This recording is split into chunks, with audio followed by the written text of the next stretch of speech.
就来到高雄的莲池潭内底这个北极亭，昨日有一群青少年伫咧台仔鱼这区咧钓鱼啊。庙方的人员看到，劝因离开，因是意思啊，选一个位继续过来钓。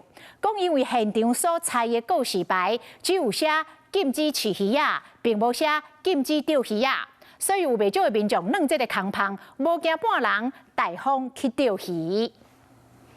今日摆了一年少年人钓竿夹咧，烧酒讲要去钓鱼，事后佫真欢喜铺文章讲钓到金鲤，其实遮袂当钓鱼啊。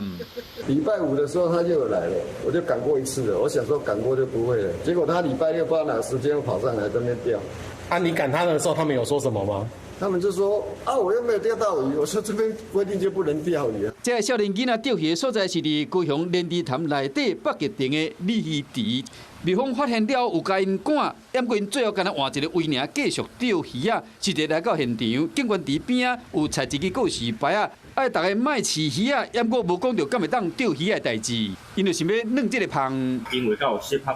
无适合，安怎讲？因为迄鱼仔袂食进来，买到去采取海边，伊是咧钓生的尔吧？钓金鱼这个行为是 OK 的吗？不 OK。怎么说？因为那是观赏鱼，那个对，所以我觉得钓那个不太好。我觉得比较不恰当，而且这边观光客又很多，这不是钓鱼的地方，你这边钓鱼，我觉得也不太 OK。因为莲池潭生态真丰富，袂少人会去遐钓鱼啊，连外国查甫人嘛举鱼钓啊来伫钓，所以有鱼啊钓起来。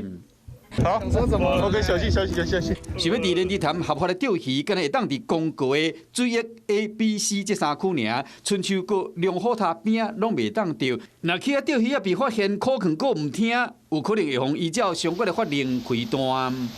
Hello， 我是蒋欣梅。想要抢先掌握最及时的新闻资讯吗？赶快订阅、按赞、开启小铃铛，锁定华视新闻 YouTube 频道。